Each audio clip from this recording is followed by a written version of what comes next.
Hello दोस्तों, क्या हाल है। तारीख आज 2 दिसंबर 2025, दिन मंगलवार, हिंदी तिथि द्वादशी। और आइए बात करते हैं आज के मुख्य समाचार में देश भर की तमाम बड़ी खबरों पर नजर डालते हैं। देखिए दोस्तों, एक तो आज की जो द्वादशी तिथि है, इसे मत्स्य द्वादशी के रूप में मनाया जाता है, क्योंकि आज ही के दिन भगवान विष्णु ने मत्स्य अवतार लिया था और इसलिए उनके इस अवतार की पूजा भी की जाती है। और वहीं आज के दिन भारत में राष्ट्रीय प्रदूषण नियंत्रण दिवस के रूप में भी मनाया जाता है। यह दिन 1984 की भोपाल गैस त्रासदी के पीड़ितों की याद में मनाया जाता है। जी हाँ दोस्तों, वो दिन था आज ही का 2 दिसंबर 1984। समय रात के ठीक 8:30 बजे। मध्य प्रदेश की राजधानी भोपाल की हवा जहरीली हो रही थी। थोड़ी और रात होते होते आधी रात को जब 3 तारीख लगी तो पूरी हवा जहरीली हो गई। 2-3 दिसंबर की मध्य रात भोपाल के लिए जब हवा में मौत बह रही थी। सरकारी आंकड़ों के मुताबिक इस दुर्घटना में 3787 लोगों की मौत हुई थी, जबकि इस गैस रिसाव के चलते 6.25 लाख से भी ज्यादा लोग घायल हो गए थे या अपंग हो गए थे। मतलब लाखों लोगों की जिंदगी खत्म हो गई थी। सुप्रीम कोर्ट में पेश किए गए आंकड़ों में तो बताया गया कि 15,000 से भी ज्यादा लोगों की जान गई थी इस दुर्घटना में।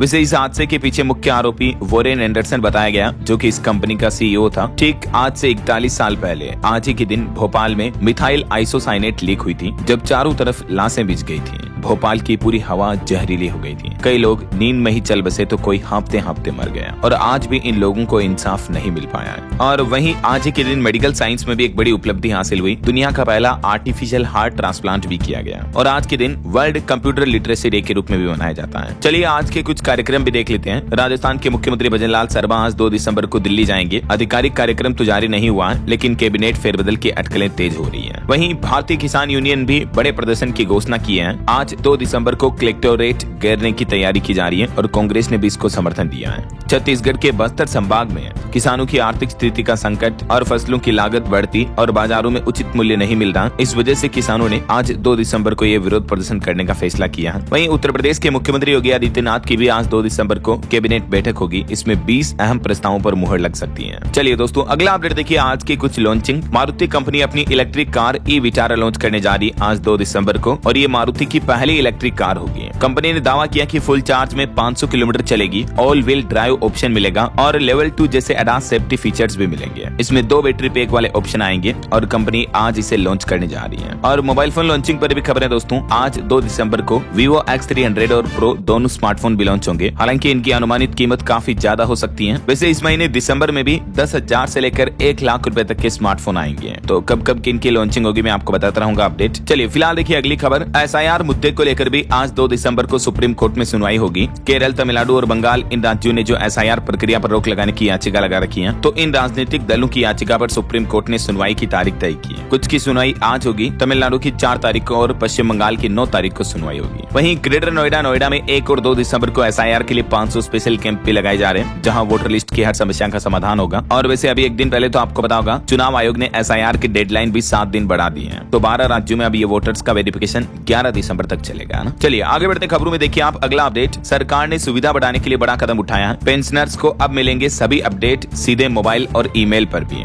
जी हाँ, दरअसल केंद्र सरकार ने पेंशनर्स की सुविधा और पारदर्शिता बढ़ाने के लिए ये अहम कदम उठाया है। अब पेंशन से जुड़े जितने भी अपडेट्स होंगे ना, चाहे आपके पेंशन खाते में पैसे जमा होते हैं या जो कुछ भी, जैसे पेंशन क्रेडिट होते हैं, आपको ईमेल, SMS और व्हाट्सएप पर स्लिप भेज दी जाएगी। SMS अलर्ट मिल जाएगा। तो ये सरकार का नया प्लान है। और वहीं दोस्तों, बैंकों के लोन और FD पर भी चौंकाने वाली रिपोर्ट सामने आ रही है। देखिए, नुकसान का खेल खेल रहे हैं बैंक। बीते महीने अक्टूबर में नए कर्जों पर 0.18% तक ब्याज बढ़ाया। ये रिपोर्ट्स वैसे SBI की तरफ से जारी की गई है, जिसमें बताया गया कि सभी बैंक समूहों ने नए ऋणों पर ब्याज दरें भी बढ़ा दी हैं। मतलब लोन की रेटें तो बैंक बढ़ा रहे हैं, जबकि जो जमा यानी FD पर भी ब्याज दरों में 0.04 से 0.5% तक की कमी कर दी है। इसका मतलब ये हुआ कि बैंकों ने दोनों ओर से ग्राहकों को घाटा दिया है। एक तरफ लोन महंगा कर रहे हैं, दूसरी तरफ FD RD जमा रकम का ब्याज भी कम कर रहे हैं ना। मतलब RBI ने, जो भारतीय रिजर्व बैंक ने रेपो रेट में भारी कटौती की है, उसके बावजूद भी कर्ज लेने वाले ग्राहकों को इसका पूरा फायदा नहीं मिल पा रहा है। ये SBI की तरफ से रिपोर्ट्स में चौंकाने वाली जानकारी दी गई। वैसे अभी हमारे देश के प्रमुख बैंकों के होम लोन की ब्याज दरें क्या चल रही हैं, जिनकी लिस्ट भी आप देख सकते हैं। और चलिए कुछ और रिपोर्ट सामने आने देखिए आप। बीते महीने नवंबर में UPI ट्रांजैक्शन ने एक बार फिर से नया इतिहास रच दिया। 20.47 अरब ट्रांजैक्शन हुए, जो कि सालाना आधार पर 32% तक का वार्षिक उछाल रहा। नवंबर में UPI के जरिए कुल 26 लाख करोड़ से भी ज्यादा का लेन देन हुआ।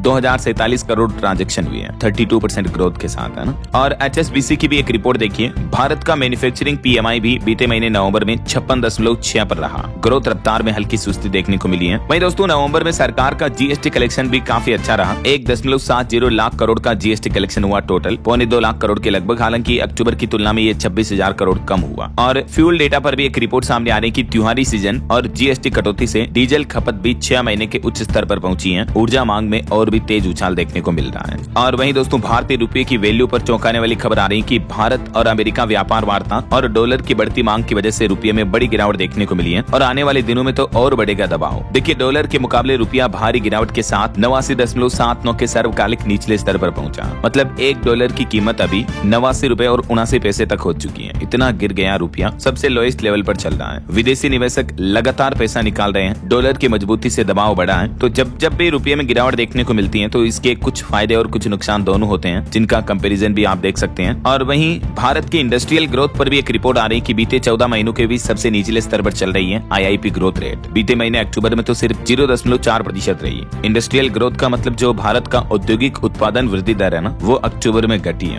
और ऑटो इंडस्ट्री से रिपोर्ट आ रही है कि वाहनों की बम्पर बिक्री अभी भी जारी है। नवंबर में भी मारुति ने रिकॉर्ड तोड़ यात्री वाहन बेचे। ये मारुति सुजुकी इंडिया की तरफ से डेटा जारी किए गए, देख सकते हैं आप। मतलब दूसरी ऑटो कंपनियों के मुकाबले मारुति की बिक्री काफी अच्छी रही है। नवंबर 2025 में 19% तक का उछाल आया। SUV और सीवीज कारों की बिक्री ज्यादा हुई है। और वहीं भारत के कॉर्पोरेट्स पर भी चौंकाने वाली रिपोर्ट देखिए, बीते 5 साल में 2 लाख से भी ज्यादा निजी कंपनियां बंद हुई हैं। मतलब देखिए भारत की इतनी लाखों कंपनियां बिल्कुल स्टॉप हो गई, क्लोज हो गई। और इन कंपनियों में काम करने वाले कर्मचारियों के पुनर्वास की भी कोई योजना नहीं है। ये जानकारी खुद कॉर्पोरेट मामलों के राज्य मंत्री हर्ष मल्होत्रा की ओर से सदन में पेश की गई। अभी जो संसद का मानसून सत्र शुरू हुआ ना, उसमें ये डेटा जारी किए गए। देखिए आप, कहीं न कहीं हमारे देश की इंडस्ट्रियल और कॉर्पोरेट की हालत काफी खराब चल रही है। इन डेटा को देख करके तो बिल्कुल ऐसा ही प्रतीत होता है। चलिए अगला अपडेट आ रहा, बैंक ऑफ महाराष्ट्र का OFS आज मंगलवार को खुलेगा और इसमें 5% हिस्सेदारी बेचेगी सरकार। केंद्र सरकार की तरफ से ये प्लान किया गया। चलिए आगे बढ़ते हैं खबरों में। देखिए आप, अगली बड़ी महत्वपूर्ण खबर, अब आपका मोबाइल चोरी होने का टेंशन नहीं रहेगा, क्योंकि सभी स्मार्टफोन में प्री लोड होगा संचार साथी मोबाइल ऐप। सरकार की तरफ से आदेश जारी कर दिए गए हैं। सभी स्मार्टफोन कंपनियों को भारत सरकार ने निर्देश दिया कि ये जो संचार साथी मोबाइल ऐप है, ये डिफॉल्ट डालना ही है। इस ऐप के माध्यम से यूजर संदिग्ध कॉल की भी रिपोर्ट कर सकते हैं, अपने मोबाइल का IMEI नंबर चेक कर सकते हैं और चोरी हुए फोन को ब्लॉक कर सकते हैं। तो कुल मिलाकर सरकार का कहना कि ये ऐप साइबर सुरक्षा के लिए काफी महत्वपूर्ण है, राइट। और इससे चोरी हुए फोन को ढूंढने में भी मदद मिलेगी। तो चाहे आप Apple, Samsung, Vivo, Oppo, Xiaomi किसी भी कंपनी का फोन लेते हो, अब आपको ये ऐप डिफॉल्ट डाउनलोडेड मिलेगा। और इतना ही नहीं, जो नए स्मार्टफोन अभी तक मार्केट में बिके नहीं है, उनके लिए भी सरकार ने बड़ा फैसला लेते हुए आदेश जारी किया कि सभी नए मोबाइल फोन में 90 दिनों के भीतर प्री इंस्टॉल होगा संचार साथी ऐप, जो आम लोगों की, आम यूजर्स की इन सभी मामलों में मदद करेगा। तो एक तरह से ये साइबर सिक्योरिटी अब आपके मोबाइल फोन में डिफॉल्ट मिलेगी, है ना। सरकार ने डेटा जारी करते हुए ये भी बताया कि संचार साथी ऐप के माध्यम से 7 लाख से भी ज्यादा फोन रिकवर हुए हैं। यही वजह है कि केंद्र सरकार ने सभी मोबाइल निर्माता कंपनियों को ये आदेश जारी किया है। चलिए अगला अपडेट देखिए, जो सुप्रीम कोर्ट के नए CGI बने सूर्यकांत, तो उनकी बेंच ने भी सुनवाई के दौरान एक बड़ा आदेश सुनाया। देखिए आप, कि अब CBI जांच एजेंसी जो है ना, वो देश भर के डिजिटल अरेस्ट केस की जांच करेगी। सुप्रीम कोर्ट ने निर्देश दिया कि सभी राज्य सरकारें भी इस जांच एजेंसी की मदद करें, सहायता करें। सुप्रीम कोर्ट बोला कि हमारे देश में आए दिन तेजी से साइबर क्राइम बढ़ते जा रहे हैं और आजकल तो डिजिटल अरेस्ट के मामले काफी ज्यादा हो रहे हैं, राइट। तो इन्हीं सब मामलों की जांच अब CBI एजेंसी करेगी, ताकि ऐसे मामलों को जड़ से खत्म किया जा सके। वैसे साइबर ठगी के कई अलग अलग तरीके हो सकते हैं। ये 3 प्रमुख तरीके होते हैं। लोगों को इन्वेस्टमेंट स्कीम के नाम पर फंसाया जाता है सोशल मीडिया वगैरह पर, टेलीग्राम पर। दूसरा जो आजकल सबसे ज्यादा ट्रेंडिंग है, डिजिटल अरेस्ट स्कीम। इसमें ठग जो होते हैं वो खुद को CBI, पुलिस या ED अफसर अधिकारी बताकर सामने वाले को फोन करते हैं और नकली कॉल, फर्जी दस्तावेज बताकर उन्हें डराकर उनसे पैसे वसूलते हैं। और तीसरा टाइप का स्कीम होता है बॉस स्कीम, जिसमें भी ठग खुद को कंपनी या CFO वगैरह बताकर कर्मचारियों से ठगी करते हैं। रोजाना मैं आपको इस तरह की खबरें बताता रहता हूँ कि सावधान रहा करो दोस्तों। ये देखिए, यूपी के फतेहपुर में अभी कल ही अंतर्राष्ट्रीय साइबर गैंग ने ATS तो कभी CBI बताकर ठगे 18 करोड़ रुपए। इस बड़े ग्रुप का खुलासा किया है यूपी पुलिस ने। नोएडा से ये धरे गए, दुबई व कंबोडिया से भी जुड़े इनके तार मिले। अंतर्राष्ट्रीय गिरोह चलते हैं ऐसे पूरे संगठन। तो इनको अभी गिरफ्तार कर लिया और आरोपियों के पासपोर्ट भी जब्त कर लिए गए हैं। एक और मामला देखने को मिला हैदराबाद में भी। देखिए, फर्जी कॉल सेंटर का पर्दाफाश हुआ। इस मामले में भी 9 लोगों को गिरफ्तार किया गया। ऑस्ट्रेलियाई नागरिकों से ये यहाँ बैठकर 10 करोड़ रुपए ठगे। 12 कंप्यूटर और 7 मोबाइल और चेकबुक भी जब्त हुई। तो साइबर ठगों से सावधान रहें, सतर्क रहें दोस्तों, है ना। चलिए अगला अपडेट देखिए, सोना चांदी के भाव पर खबर आ रही कि सोना 2209 रुपए बढ़कर 1,29,000 रुपए प्रति 10 ग्राम पहुंच चुका है। एक ही दिन में भारी बढ़ोतरी देखने को मिली सोने और चांदी दोनों में। चांदी का भाव एक ही दिन में 10,800 121 रुपए बढ़ा और फिर से चांदी की कीमत 1,75,000 रुपए प्रति किलो पहुंच चुकी है। 1.25 लाख हो गई एकदम से एक ही दिन में। चांदी इतनी महंगी हुई, जबकि इससे पहले चांदी की कीमत 1,64,000 के आसपास ही थी परसों के दिन। तो चांदी तो फिर से नए ऑल टाइम हाई के पास पहुंच चुकी है। और बाकी सोने की कीमत अलग अलग कैरेट के हिसाब से क्या चल रही है आप स्क्रीन पर देख सकते हैं। वहीं दोस्तों मॉर्गन और गोल्डमैन सैक्स ने भी सोने की प्राइस को लेकर एक चौंकाने वाली रिपोर्ट जारी की कि अगले साल 2026 तक सोना 1,60,000 रुपए तक जा सकता है। यानी अगले साल भी गोल्ड प्राइस में तेजी का अनुमान है। जेपी मॉर्गन समेत कई सारी सर्वे एजेंसियों का ये कहना है। चलिए अगली खबर देखिए। दिसंबर महीने की शुरुआत के साथ ही दोस्तों जेट ईंधन की कीमतों में 5.4% की बढ़ोतरी हुई और कमर्शियल एलपीजी गैस सिलेंडर भी 10 रुपए सस्ता हुआ। तो जेट ईंधन की कीमतें बढ़ने की वजह से हवाई कंपनियां अपना टिकट वगैरह बढ़ा सकती हैं और कमर्शियल एलपीजी गैस सिलेंडर जो 19 किलो वाला था ना, उसकी कीमतों में 10 रुपए प्रति सिलेंडर की कटौती हुई है। हालांकि हमारे घरों में जो खाना बनाने वाला घरेलू रसोई गैस सिलेंडर होता है 14 किलो 200 ग्राम वाला, उसकी कीमतों में कोई बदलाव नहीं हुआ है। मैंने आपको बताई थी डिटेल जानकारी कल दिन में ही डीएलएस न्यूज चैनल पर। घरेलू गैस सिलेंडर के रेट्स अभी भी देश के अलग अलग शहरों में क्या चल रहे हैं आप देख सकते हैं। और बाकी ये जो कमर्शियल गैस सिलेंडर के दाम लगभग 10.5 रुपए तक घटे हैं। उसके बाद दिल्ली, कोलकाता, मुंबई, चेन्नई वगैरह में कमर्शियल एलपीजी सिलेंडर की प्राइस क्या चल रही है ये भी आप देख सकते हैं। और देश के प्रमुख शहरों में अभी पेट्रोल डीजल के दाम क्या चल रहे हैं इनकी भी लिस्ट आप इस टेबल में देख सकते हैं। दिल्ली, मुंबई, कोलकाता, चेन्नई, भोपाल, रायपुर, जयपुर, चंडीगढ़ समेत इन सभी शहरों में। बाकी और भी दोस्तों पैन कार्ड, आधार कार्ड को लिंक करने की जो डेडलाइन है वो इस महीने 31 दिसंबर तक ही तय की है इनकम टैक्स डिपार्टमेंट की तरफ से। तो अगर आपका भी आधार पैन अभी तक भी लिंक नहीं है तो इस महीने का मौका है, लिंक जरूर कर लें। और इस महीने दिसंबर में 3 से 5 दिसंबर तक आरबीआई की एमपीसी मीटिंग भी होनी है। तो मीडिया रिपोर्ट्स आ रही कि इसमें भी 0.25% तक रिजर्व बैंक जो है रेपो रेट में कटौती कर सकता है। तो अगर ये कटौती होती है तो भी बैंकों के लोन वगैरह सस्ते होंगे। वैसे इस साल आरबीआई का जो रेपो रेट है वो 3 बार घट चुका है, 1% तक की कटौती हुई है। बाकी और भी दोस्तों 1 दिसंबर से हमारे देश में क्या सस्ता क्या महंगा हुआ इस बारे में अगर आप डिटेल जानकारी देखना चाहते हो तो डीएलएस न्यूज चैनल पर कल दिन में मैंने एक सेपरेट वीडियो डाला है कि दिसंबर से हमारे देश में क्या क्या सस्ता महंगा हुआ, ठीक है ना। तो इस वीडियो को देख लीजिएगा। और दिसंबर से लागू होने वाले नए नियम भी अगर आपने नहीं देखे हैं तो चैनल पर जाकर विजिट करके आप चेक कर लीजिएगा। ओके चलिए फिलहाल देखिए अगली खबर। केरल राज्य में मुख्यमंत्री के साथ साथ उनके मंत्रियों पर भी ईडी ने बड़ा एक्शन लिया। KIIFB मसाला बॉन्ड मामले में 466 करोड़ का नोटिस जारी किया। और वहीं बड़ी खबर आ रही कि अब और महंगे होंगे तंबाकू और पान मसाले। टैक्स नियमों से जुड़ा विधेयक लेकर आई सरकार। जी हां, संसद के शीतकालीन सत्र के पहले ही दिन लोकसभा में केंद्र सरकार की तरफ से यह नया विधेयक पेश किया गया। इस कानून के तहत तंबाकू, पान मसाला वगैरह पर अतिरिक्त शुल्क लगाने का प्रस्ताव रखा है सरकार ने। वैसे इस बिल का पूरा नाम है स्वास्थ्य सुरक्षा से राष्ट्रीय सुरक्षा उपकर विधेयक। तो सरकार का प्लान है सिगरेट, गुटखा, पान मसाला वगैरह इन पर जीएसटी टैक्स को भी 28 से बढ़ाकर 40% किया जाएगा। और इसके अलावा भी देखिए संसद में वंदे मातरम को लेकर भी होगी तकरीबन 10 घंटे की विशेष चर्चा, जिसमें पीएम मोदी भी शामिल होंगे। लोकसभा में ये चर्चा करने के लिए सरकार प्लान कर रही है। और केंद्र सरकार ने विपक्ष को ये भी कहा कि हम SIR मुद्दे पर भी बहस करने के लिए तैयार हैं, लेकिन समय सीमा न थोपे। संसद के मानसून सत्र के पहले दिन पीएम मोदी ने अपने संबोधन में कहा कि सदन में ड्रामा नहीं बल्कि डिलीवरी देनी चाहिए। विपक्ष चुनावी हार को पचा नहीं पा रहा है। तो कांग्रेस से प्रियंका गांधी भी बोली कि मुद्दे उठाना कोई ड्रामा नहीं है। तो कुल मिलाकर संसद के इस शीतकालीन सत्र में विपक्ष SIR और राष्ट्रीय सुरक्षा पर भी चर्चा की मांग की है। तो हालांकि पक्ष का भी कहना है कि हम इस मुद्दों पर चर्चा करने के लिए तैयार हैं। एक और कंट्रोवर्सी देखने को मिली। देखिए संसद परिसर में कुत्ता लेकर पहुंची कांग्रेस सांसद रेणुका चौधरी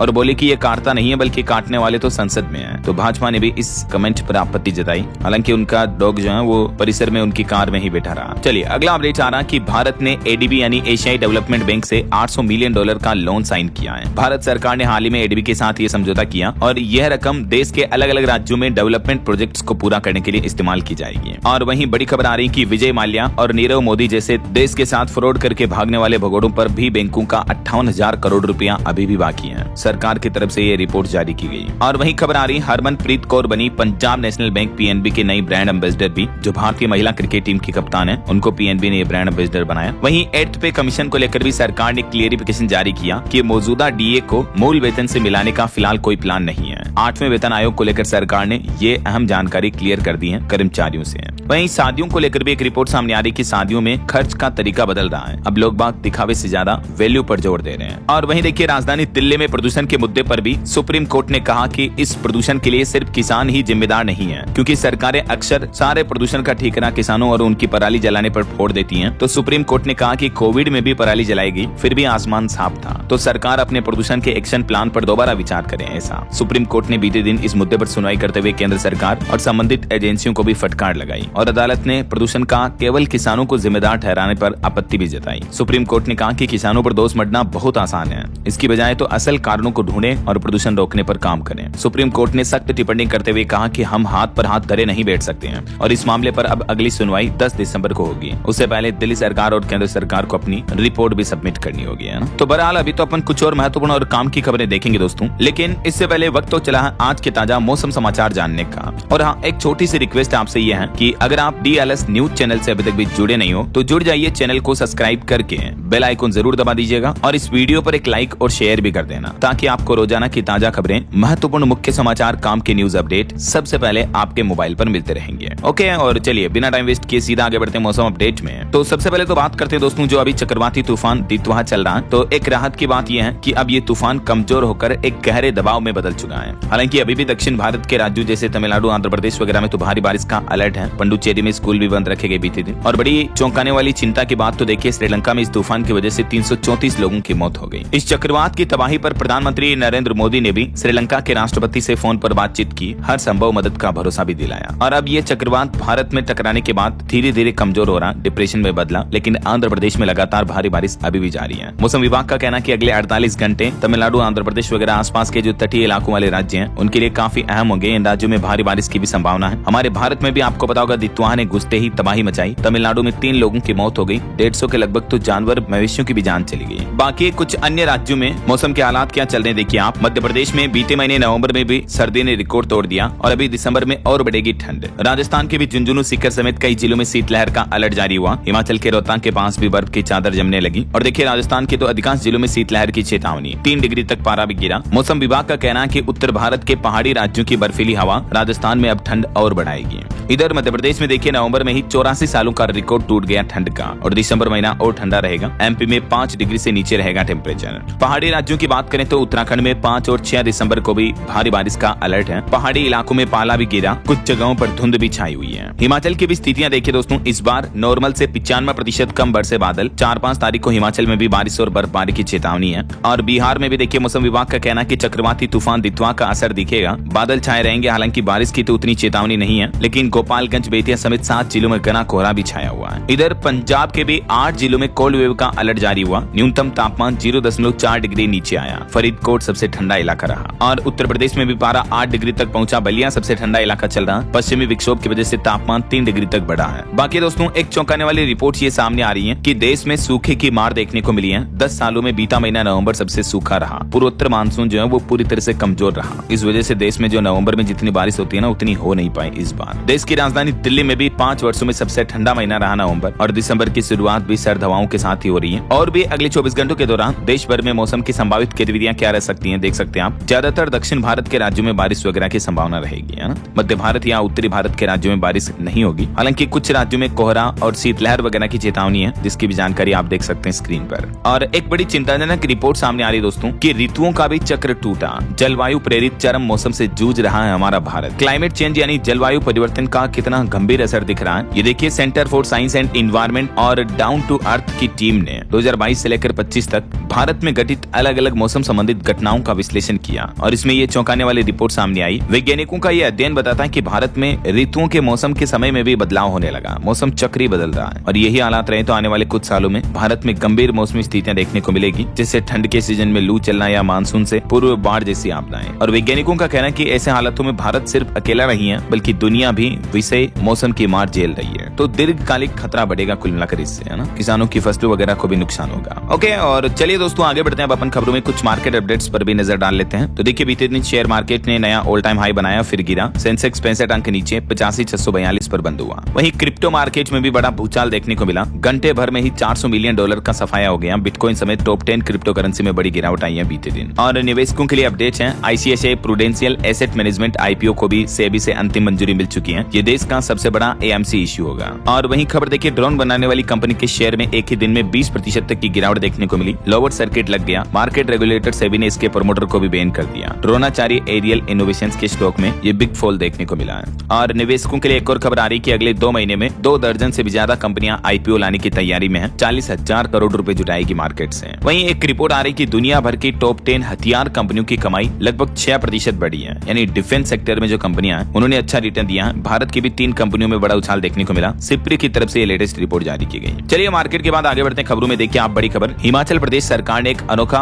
ऑफर निकाला है कि प्रदेश में ड्रग्स रखने वालों की जानकारी देने वाले को मिलेगा 10 लाख रुपए तक का इनाम। हिमाचल के मुख्यमंत्री सुखविंदर सिंह सुक्कू की तरफ से खुद ये घोषणा की गई है। इसके पीछे सरकार का मकसद है कुल मिलाकर राज्य में ड्रग्स तस्करी वगैरह पर रोक लगाना ना। और रेल यात्रियों के लिए अच्छी खबर आ रही है। टिकट बुकिंग के बाद अब रेलवे ने एक और नियम बदल दिया है। 1 जनवरी से रेलवे के स्लीपर कोच में भी आपको एसी बोगी वाली सर्विस मिलेगी। हाल ही में आपको पता होगा रेलवे ने तत्काल टिकट के नियमों में ओटीपी वाला नियम लागू किया था और अब इसके बाद रेलवे ने ट्रेनों में मिलने वाले चादर, तकिया, कंबल को लेकर भी नया नियम जारी कर दिया है। रेलवे का कहना है कि जैसे एसी कोच वाले यात्रियों को ये सुविधा मिलती है ना, वैसे ही अब स्लीपर कोच के यात्रियों को भी ये चादर, तकिया वगैरह की फैसिलिटी दी जाएगी, वो भी साफ सुथरे सैनिटाइज्ड। तो 1 जनवरी 2026 से ही रेल यात्रियों को ये नई सुविधा का लाभ मिलेगा। चलिए अगला अपडेट देखिए। भारत यूके संयुक्त सैन्य अभ्यास अजय वॉरियर 2025 का राजस्थान के महाजन फील्ड फायरिंग रेंज में समापन हुआ। और वहीं देखिए दोस्तों, दुनिया के दिग्गज उद्योगपति इलोन मस्क का कहना है कि अगले 20 सालों में लोग नौकरी नहीं करेंगे। इलोन मस्क ने दावा किया कि एआई यानी आर्टिफिशियल इंटेलिजेंस से होंगे इंसानों के सारे काम। अभी हाल ही में उन्होंने जीरोधा के फाउंडर निखिल कामत के साथ एक इंटरव्यू किया और इसी इंटरव्यू पॉडकास्ट में उन्होंने कई चौंकाने वाली बात कही है। उन्होंने कहा कि 20 सालों बाद काम करना लोगों की जरूरत नहीं होगा, बल्कि हॉबी की तरह होगा। 10-20 साल में एआई और रोबोटिक्स इतने डेवलप हो जाएंगे कि इंसानों के लिए काम करना जरूरी नहीं रह जाएगा, बल्कि काम उनके लिए हॉबी बन जाएगा। अगर इंटरेस्ट है, रुचि है तो कर रहे हैं, बाकी कोई कंपलसरी नहीं होगा। ऐसा देखते हैं, ये तो वक्त ही बताएगा। फिलहाल देखिए अगली खबर। मकान मालिक अब आपके कमरे में नहीं आ पाएगा। दरअसल किराएदार और मकान मालिक रेंट एग्रीमेंट से संबंधित सरकार ने 7 बड़े अधिकार नए नियम जारी किए हैं 2025 संशोधित एक्ट के तहत। और इन नियमों में कुछ प्रावधान होंगे, जैसे किराएनामा का डिजिटल स्टाम्प लगाना कंपलसरी होगा। रेंट एग्रीमेंट जो होता है उसका 2 महीने से ज्यादा का किराया नहीं ले पाएगा मकान मालिक एडवांस में। तीसरा, 12 महीने बाद ही किराया बढ़ाया जा सकेगा, बीच में किराया नहीं बढ़ाया जा सकेगा। चौथा, बिना कोई गलती किए रेंट एग्रीमेंट खत्म होने तक घर खाली करने के लिए मजबूर नहीं कर सकेंगे मकान मालिक। पांचवा, बिना इजाजत के किराएदार के कमरे में भी नहीं घुस सकेगा मकान मालिक। छठा, किराएदारों का पुलिस वेरिफिकेशन भी जरूरी होगा, ये रिकॉर्ड बनाकर रखना होगा। सातवां, कुछ गड़बड़ होने पर मकान मालिक को 30 दिनों में मरम्मत भी करवानी होगी, जैसे पानी टपक रहा मकान से वगैरह वगैरह, तो है ना। तो जरा किराया देने वाला भी ध्यान दे, ये जो नए नियम लागू हुए इसमें सरकार ने टीडीएस और एग्रीमेंट से संबंधित नियमों में भी कुछ बदलाव किया है, जिनकी भी डिटेल्स जानकारी आप देख सकते हैं स्क्रीन पर, है ना। चलिए अगली खबर आ रही है। भारतीय state bank SBI fraud account मामले में अनिल अंबानी सुप्रीम कोर्ट पहुंचे। बॉम्बे हाई कोर्ट के आदेश के खिलाफ अपील की। 2929 करोड़ की हेराफेरी का आरोप है इन पर। वहीं देखिए बड़ी खबर, सरकार ने खुद ये माना कि देश भर के एयरपोर्ट्स पर साइबर अटैक हुए हैं, जिससे हमारे देश के विमानों को गलत सिग्नल मिले। आपको पता होगा पिछले महीने दिल्ली में 800 फ्लाइट लेट हुई थी। दिल्ली एयरपोर्ट के पूरे सिस्टम में बग आ गई थी। तो उस मुद्दे पर अब केंद्र सरकार का कहना कि ये साइबर अटैक ही था। और मध्य प्रदेश के सीहोर में वीआईटी यूनिवर्सिटी को भी सरकार ने नोटिस दिया। 7 दिन में मांगा जवाब। सरकार ने कार्रवाई की भी चेतावनी दी। जांच रिपोर्ट्स में कई गंभीर अनियमितताएं मिली हैं। आपको पता होगा इस यूनिवर्सिटी में कई स्टूडेंट्स लगातार हिंसक और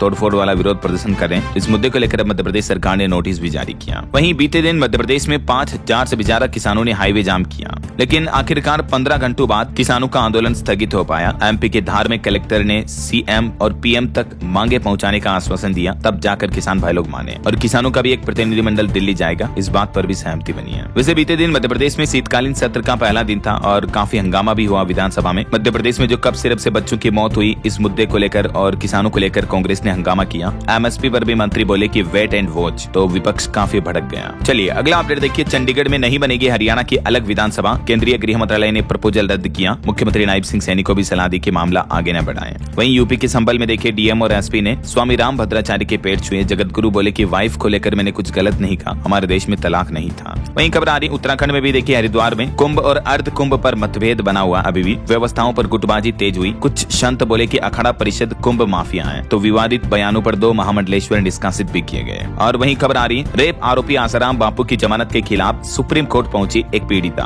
और बोले कि इनकी बेल रद्द की जाए, मतलब उनकी जमानत रद्द करने की मांग की है। कहा कि उनका बाहर रहना केस और उसकी सुरक्षा दोनों के लिए खतरा है। तो पीड़िता ने सुप्रीम कोर्ट में ये चुनौती दी है, जो उन्हें राजस्थान और गुजरात हाईकोर्ट से अभी 6 महीने की जमानत मिली है ना। इस मामले पर पीड़िता का कहना है कि उनकी जमानत तुरंत रद्द की जाए। और जांच में यह भी पता चला कि आसाराम को कोई बीमारी नहीं है। तो यूपी की रेप विक्टिम के पिता सुप्रीम कोर्ट पहुंचे। और वहीं खबर देखिए पंजाब हरियाणा हाईकोर्ट ने भी अमृतपाल की पेरोल रिजेक्ट करने के डॉक्यूमेंट मांगे। आम आदमी पार्टी सरकार को मंडे तक का टाइम दिया। और इस मुद्दे पर केंद्र सरकार भी बोली कि संसद सत्र में वर्चुअल शामिल नहीं हो सकते हैं। और हिमाचल शिमला के संजौली मस्जिद मामले पर भी रिट याचिका वापस ली गई। वक्फ बोर्ड ने नए सिर से दायर करने की अनुमति मांगी। और ये देखिए दोस्तों कुदरत का अनोखा नजारा। 7 समंदर पार से आए लाखों फ्लेमिंगो पक्षी। ये दृश्य है गुजरात के कच्छ का। यहाँ का रण पूरा गुलाबी हो गया है। इस बार रिकॉर्ड 3 लाख तक पहुँच सकती है इन पक्षियों की संख्या। हर साल ठंड की शुरुआत के साथ ही कई विदेशी पक्षी जो फ्लेमिंगो हैं, इनका जमावड़ा शुरू हो जाता है यहाँ पर गुजरात के कच्छ में। साइबेरिया, ईरान और यूरोप से विदेशी पक्षियों का आगमन शुरू हो गया है। कुछ गुलाबी पंखों वाले फ्लेमिंगो की वजह से कच्छ का रण भी पूरा गुलाबी नजर आ रहा है। ये विदेशी साइबेरियन पक्षी हैं, देख सकते हैं आप, जो समुद्री तटों पर आ जाते हैं हर साल सर्दियों के सीजन में, है ना। चलिए अगली खबर आ रही है। हिमाचल प्रदेश शिमला के झाखू मंदिर में चांदी से नक्काशी होगी, दानदाता ने रखा प्रस्ताव, न्याय समिति ने मंजूरी दी, लगभग 5.5 करोड़ से भी ज्यादा का मास्टर प्लान अप्रूव हुआ। और वहीं एक बड़ी अच्छी खबर देखिए, देश का पहला मल्टीलेयर ग्लास सिरेमिक पैनल होगा। भारतीय वैज्ञानिक बुलेट प्रूफ पैनल बना रहे हैं, AK-47 की गोली भी नहीं भेद पाएगी। अभी बुलेट प्रूफ ग्लास जो ज्यादातर फॉरेन कंट्रीज द्वारा बनाए जाते हैं, लेकिन अब भारत में भी कोलकाता स्थित इस इंस्टीट्यूट के वैज्ञानिक ये made in India bullet proof glass बना रहे हैं, स्वदेशी तकनीक के माध्यम से। चलिए अगली खबर देखिए, पश्चिम बंगाल में SIR के विरोध में BLO ने प्रदर्शन किया। उत्तर प्रदेश में भी असिस्टेंट BLO की सोते मौत हो गई। देश में अब तक 29 BLO की जान जा चुकी है। यूपी राजस्थान में 3 दिन में 3 और BLO की मौत हो गई। इस बीच चुनाव आयोग की तरफ से BLO को कुछ प्रेरणा मोटिवेशन देने वाले वीडियो भी जारी किए गए। मतलब देखिए यार, पहले काम का दबाव बनाया जा रहा है, उसके बाद मोटिवेशन दिया जा रहा है, ये क्या बात हुई। तो SIR का विरोध कर रही है चुनाव आयोग के खिलाफ। 3 और जिलों में रोष जताएगी पश्चिम बंगाल के मुख्यमंत्री ममता बनर्जी, रैलियां भी निकालेगी। SIR को लेकर यूपी में अपडेट आ रहा है। 110 बूथों पर मतगणना फॉर्मों का 100% डिजिटाइजेशन पूरा हो चुका है। और वहीं खबर आ रही कि महाराष्ट्र चुनाव में गड़बड़ी पर SEC सख्त हुआ। 2 तारीख वाला चुनाव 20 तारीख को होगा। महाराष्ट्र के 20 जिलों में नगर निकाय का चुनाव टाल दिया गया है। 2 दिसंबर को आज मतदान होना था, तो अब 20 दिसंबर को होगा यहाँ। और पॉलिटिक्स से एक और खबर आ रही, देखिए आपकी लोकतांत्रिक प्रक्रिया को कमजोर कर रही है केंद्र सरकार। 5 साल से चुनाव नहीं कराने पर दिल्ली हाईकोर्ट ने भी केंद्र की नरेंद्र मोदी सरकार को फटकार लगाई। छावनी बोर्डों के चुनाव में देरी कर रही केंद्र सरकार, तो इसी मुद्दे को लेकर दिल्ली हाईकोर्ट ने सरकार को फटकारा है। और कुछ इंटरनेशनल न्यूज अपडेट देखे दोस्तों कि अब देश छोड़ दो, ट्रंप ने मादुरो को कॉल पर ये अल्टीमेटम दिया, तो इससे US और वेनेजुएला के बीच भी तनाव काफी बढ़ गया। वहीं इजराइल ने सुरंग में फंसे 40 हमास लड़ाकों को मार गिराया। पिछले 9 महीनों से फंसे थे ये, इजराइल बाहर नहीं निकलने दे रहा था। और तुर्की के बाद अब सऊदी अरब में भी तालिबान और पाकिस्तान का समझौता फेल हुआ। TTP विवाद का कोई रास्ता नहीं निकल सका। 1.5 महीने में तीसरी बैठक हुई और नाकाम रही। इधर पाकिस्तान में मुनीर को सेना का सुप्रीम बनाने से बच रहे हैं शहबाज। CDF बनाने से पहले पाकिस्तानी PM बिना बताए लंदन भी निकले। वहीं भारत में भी पाकिस्तान के पूर्व PM इमरान की बहन के इंटरव्यू से पाकिस्तान में नाराजगी देखने को मिली। और देखिए इमरान खान के सपोर्ट में धरने से पाकिस्तान सरकार भी नाराज हुई। बताया जा रहा है कि हटाए जा सकते हैं पख्तूनख्वा के मुख्यमंत्री भी हैं। और बांग्लादेश की पूर्व PM हसीना को प्लॉट कब्जाने के मामले में भी 26 साल की जेल की सजा सुनाई। ब्रिटिश सांसद रही भांजी और उनकी छोटी बहन को भी जेल का ऑर्डर जारी हुआ और 3 दोषी अभी फरार हैं। और PM मोदी ने बांग्लादेश की पूर्व PM खालिदा जिया के स्वास्थ्य पर भी चिंता जताई, मदद की भी पेशकश की है। वहीं इधर फ्रांसीसी राष्ट्रपति का कहना है कि यूक्रेन की सुरक्षा गारंटी फाइनल हुई, रूस की डोनबास की मांग को खारिज किया गया। तो ये कुछ अंतर्राष्ट्रीय माहौल चल रहा है। चलिए आगे बढ़ते हैं, अपन कुछ और महत्वपूर्ण खबरें देख लेते हैं फटाफट से। दिल्ली ब्लास्ट मामले से जुड़े कुछ बड़े अपडेट देखे दोस्तों। डॉक्टर शाहीन के घर NIA ने छापा मारा, पिता और भाई से 2 घंटे तक पूछताछ भी की है। एजेंसी के हाथ कुछ जरूरी सबूत लगने का भी हिंट है। और दिल्ली ब्लास्ट मामले को लेकर कश्मीर और यूपी लखनऊ में भी 8 और जगहों पर NIA ने रेड की, जिसमें आतंकी साइन और ड्रोन हमलों की प्लानिंग करने वाले बिलाल के घर की भी तलाशी ली गई। और उत्तराखंड के मौलाना को भी इसी मामले में पूछताछ के लिए 20 घंटे बाद छोड़ा NIA ने। आतंकी उमर के फोन में इसका नंबर मिला था। और इधर अल फलाह यूनिवर्सिटी के मालिक को भी राहत नहीं मिली, 14 दिन की और न्यायिक हिरासत में भेजा गया। चलिए अगला अपडेट देखिए, मध्य प्रदेश में भी एक और पाकिस्तानी प्रायोजित आतंकी नेटवर्क का खुलासा हुआ। आतंकी मॉड्यूल से जुड़ाव के आरोप में युवक भी गिरफ्तार हुआ MP के दतिया से। और हरियाणा में भी देखिए ऑपरेशन हॉटस्पॉट डोमिनेशन शुरू हुआ। 5 कुख्यात समेत 136 अपराधियों को गिरफ्तार किया गया। इधर बिहार पटना पुलिस ने भी टॉप 10 अपराधी में शामिल दुर्गेश पंडित को गिरफ्तार कर लिया, जो 12 साल से अलग अलग राज्यों में ठिकाना बदल रहा था। और वहीं खबर आ रही कि भारत नेपाल का संयुक्त सैन्य अभ्यास सूर्य किरण अभी भी जारी है। खेल जगत से अच्छी खबर देखिए, भारत U17 फुटबॉल टीम ने ईरान को 2-1 से हराया और एशिया कप 2026 के लिए क्वालिफाई भी कर लिया है। चलिए अगली खबर देखिए, सरकार ने डेटा जारी करते हुए बताया कि भारत अभी दुनिया की 60% वैक्सीन बनाता है मेडिकल सेक्टर में और 20% से भी ज्यादा जेनेरिक दवाइयों का निर्यात करता है। खुद विदेश मंत्री डॉक्टर एस जयशंकर की तरफ से डेटा जारी किए गए। वहीं PM मोदी का भी कहना है कि मिशन शक्ति की उपलब्धियों को आगे बढ़ाया जाएगा और भारत की प्रगति के केंद्र में है नारी शक्ति भी। और यात्रा करने वाले लोगों के लिए अच्छी खबर है, IRCTC ने शुरू की रामायण यात्रा टूर पैकेज। 17 दिन में भगवान राम से जुड़े 30 से भी ज्यादा स्थानों के दर्शन करने का मौका मिलेगा आपको। IRCTC की तरफ से 16 रात और 17 दिन का भक्ति टूर पैकेज लॉन्च किया है। इस यात्रा की शुरुआत आज 2 दिसंबर से होने जा रही है इन रूट पर। और वहीं खबर देखिए, पश्चिम बंगाल में बालू तस्करी पर ED ने बड़ा एक्शन लिया। कोलकाता, झाड़ग्राम समेत 8 ठिकानों पर छापेमारी की। हिमाचल प्रदेश के मुख्यमंत्री सुखविंदर सिंह सुक्खू बोले कि हिमाचल में अधिकारियों और कर्मचारियों के लिए तबादला यानी ट्रांसफर नीति भी बनाई जाएगी। और रोड सेफ्टी को लेकर सरकार का प्लान है। भारतीय ट्रक और बसों में जल्द ही अनिवार्य होगा ADAS सेफ्टी फीचर। सड़कों पर सुरक्षा बढ़ाने के लिए सरकार बड़ी पहल कर रही है। वहीं देखिए, बंगाल की खाड़ी में गरजे ब्रह्मोस, सटीक निशाने के साथ गाइडिंग और कंट्रोल सिस्टम का घातक प्रदर्शन किया। भारतीय वायुसेना ने बंगाल की खाड़ी में ये शक्ति परीक्षण किया। चलिए अगला अपडेट देखिए। भारत में निवेश क्रांति देखने को मिल रही है। बीते 10 साल में पीएमएस और एआईएफ ने छुआ 23 लाख करोड़ का आंकड़ा, यानी दिनों दिन हमारे देश में इन्वेस्टमेंट बढ़ रहा है ऐसा। और दवा मार्केट कंपनियों पर भी सरकार ने सख्त आदेश जारी किया। बिना लाइसेंस उत्पाद बेचने पर सख्त कार्रवाई की जाएगी। हर कंपनी को लेना होगा अलग से परमिट। वहीं भारत यूके के बीच सैन्य अभ्यास अजय वॉरियर संपन्न हो चुका है। नेपाल के बीच अभी भी चल रहा है। और देखिए रक्षा मंत्री राजनाथ सिंह बोले कि रक्षा के क्षेत्र में भी आत्मनिर्भर बनेगा हमारा भारत। नवाचार और शोध को बढ़ाने के लिए सरकार ने नया प्लान भी बनाया है। वित्त मंत्री निर्मला सीतारमण भी बोली कि वित्त मंत्रालय एलआईसी को निवेश की सलाह नहीं देता है। अदानी में निवेश भी एसओपी के तहत किया गया है। और देखिए लोगों का जो बैंकों में पैसा पड़ा है अनक्लेम्ड मनी, उसको वापस लेने के लिए भी आरबीआई अभी विशेष अभियान चला रहा है। देश भर के अलग अलग राज्यों में बैंकों में तकरीबन 77,000 करोड़ रुपए जो लावारिस पड़े हैं, तो इस अभियान के माध्यम से आप उन मनी को क्लेम कर सकते हैं। आरबीआई के इस पोर्टल पर जाकर के आपको अकाउंट बनाना है और डिटेल्स चेक करनी है। और वहीं देखिए राज्य कर विभाग की सालाना रिपोर्ट 4029 करोड़ की कर वसूली की गई। सचल दलों और एसआईबी की ये बड़ी कार्रवाई है।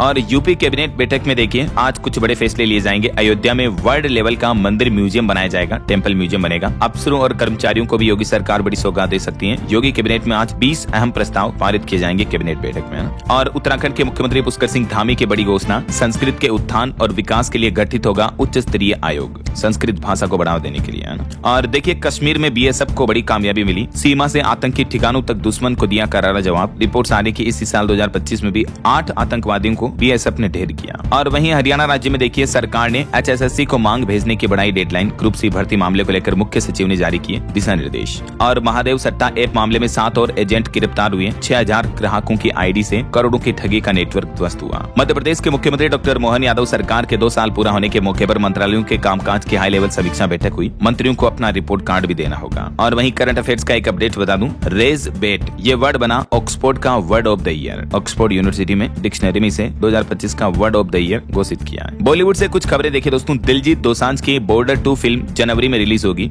और हॉलीवुड फिल्म अवतार 3 भी जल्दी भारत में लॉन्च होगी और इसकी एडवांस बुकिंग भी जल्दी शुरू हो जाएगी। भारत में 6 भाषाओं में रिलीज किया जाएगा। इसको डब भी हो चुकी है। देश भर में आईमैक्स में इसके लिए स्पेशल टिकट काउंटर भी बनाए जाएंगे। ये फिल्म 19 दिसंबर को वर्ल्ड वाइड रिलीज हो रही है। और वहीं साउथ की सुपरस्टार सामंता रुथ प्रभु और फिल्म मेकर राज निधिमुरुगन ने भी शादी कर ली है। दोनों के बीच उम्र में रिपोर्ट्स के मुताबिक तकरीबन 12 साल का अंतर है। और वहीं खबर देखिए यूपी में अधिकतर जिलों में आदेश जारी हुआ। 25 दिसंबर तक बनाए जाएंगे आयुष्मान गोल्डन कार्ड। बहराइच के डीएम ने भी अधिकारियों को निर्देश दिया। बिहार में विधानसभा में डिजिटल पहल की गई। टेबलेट से भाषण देंगे विधायक और मोबाइल ऐप के जरिए ही पूछेंगे सवाल। वहीं कल वर्ल्ड एड्स डे था, आपको पता होगा। इस मौके पर एक अच्छी रिपोर्ट आ रही कि एचआईवी के खिलाफ भारत ने बड़ी जीत हासिल की है। नए मामलों में 48% तक की गिरावट देखने को मिली और एड्स से होने वाली मौतों की संख्या में भी 81% तक की कमी आई है बीते कुछ सालों में। और इस मौके पर देश भर में अलग अलग राज्यों में अभियान भी चलाए गए। युवाओं को जागरूक किया गया। देखिए राजस्थान में भी नशे और एचआईवी पर स्टूडेंट्स को जागरूक करते हुए टोल फ्री नंबर भी जारी किया 1097। और मध्य प्रदेश भोपाल से भी रिपोर्ट आ रही है कि 3 महीने में 4000 नए एचआईवी मरीज मिले। राजधानी में विश्व एड्स दिवस पर युवाओं में नशे, भेदभाव और एचआईवी के खिलाफ आवाज उठाई, जागरूकता फैलाई। चलिए खबर आ रही आंध्र प्रदेश के विशाखापट्टनम में खुला देश का सबसे लंबा ग्लास स्काई वॉक। हवा में तैरने जैसा अनुभव मिलेगा आपको। और वहीं खबर है अब युक्त धारा पोर्टल से तैयार की जाएगी ग्राम पंचायतों की कार्य योजना। मनरेगा कार्य में भ्रष्टाचार पर रोक लगाने के लिए यूपी सरकार ने यह नया आदेश जारी किया है। वहीं बिहार के किसान भाई लोगों के लिए अच्छी खबर है। टमाटर, लहसुन और मिर्च जैसी सब्जियों की खेती के लिए भी अब किसानों को अनुदान दिया जाएगा। कृषि विभाग में इसके लिए आपको रजिस्ट्रेशन कराना होगा। बिहार के नीतीश सरकार की तरफ से ये ऐलान किया गया है। और चंडीगढ़ में देखिए हरियाणा की नई विधानसभा के प्रस्ताव पर रोक लगी।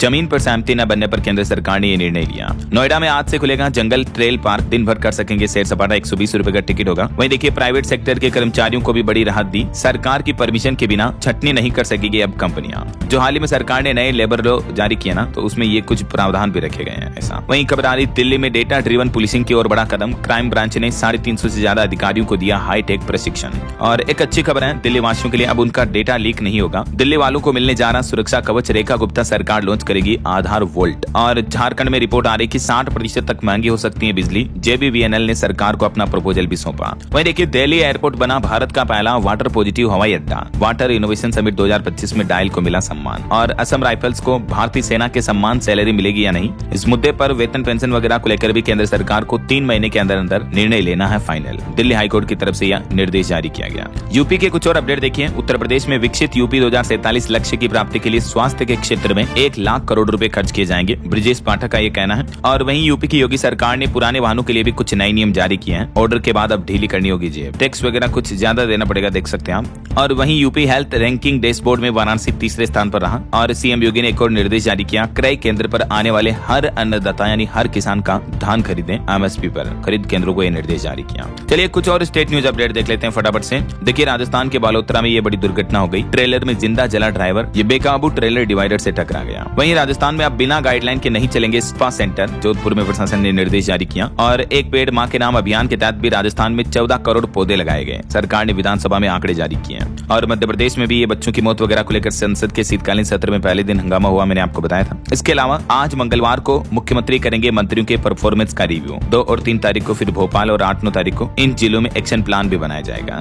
और बीते दिन गीता जयंती के मौके पर भी देखिए मध्य प्रदेश के इंदौर में भी कार्यक्रम का आयोजन हुआ। मुख्यमंत्री ने गीता भवन का लोकार्पण भी किया। उज्जैन में भी अंतर्राष्ट्रीय गीता महोत्सव की शुरुआत हुई। मुख्यमंत्री मोहन यादव बोले कि गीता हर बच्चे के बस्ते में होनी चाहिए। प्रदेश भर में 3 दिन तक ये आयोजन होंगे। और हरियाणा में देखिए कुरुक्षेत्र में एनआईटी स्टूडेंट की मिर्गी का दौरा पड़ने से मौत हो गई। चलिए कुछ एजुकेशनल अपडेट्स देख लेते हैं फटाफट से। महाराष्ट्र पुलिस में जो बम्पर भर्ती निकली हुई है, इसमें आवेदन करने की आखिरी तारीख 7 दिसंबर तक बढ़ा दी गई है। 15,631 टोटल पोस्ट है। ठीक है। इसके अलावा यूपी पुलिस में भी 22,000 पदों के लिए भर्ती प्रक्रिया इसी महीने शुरू कर दी जाएगी। ये यूपी सरकार का प्लान है। और बिहार बोर्ड 3 दिसंबर को कल जारी करेगा इंटर और मैट्रिक के मॉडल पेपर भी, तो आप ऑफिशियल पोर्टल पर चेक कर लें। यूपी पीसीएस भर्ती पदों की संख्या बढ़कर 920 हुई और प्रीलिम्स का रिजल्ट भी जारी हो चुका है। मेंस के लिए 11,727 अभ्यर्थी पास हुए हैं। अच्छा वैसे देखिए दोस्तों, उत्तर प्रदेश में बीती देर रात यूपी आगरा के ISBT बस स्टैंड पर बम की सूचना मिली। यूपी पुलिस ने आसपास का इलाका भी खाली करा दिया। एक लावारिस बैग मिला था। बैग को देखा तो इसमें कुछ पार्टी क्रैकर्स रखे थे, मतलब पार्टी में छोड़ने वाले पटाखे वगैरह। और वहीं देखिए झारखंड में भी सरकार प्लान कर रही, पेन नंबर अनिवार्य होने से 10वीं 12वीं की परीक्षा से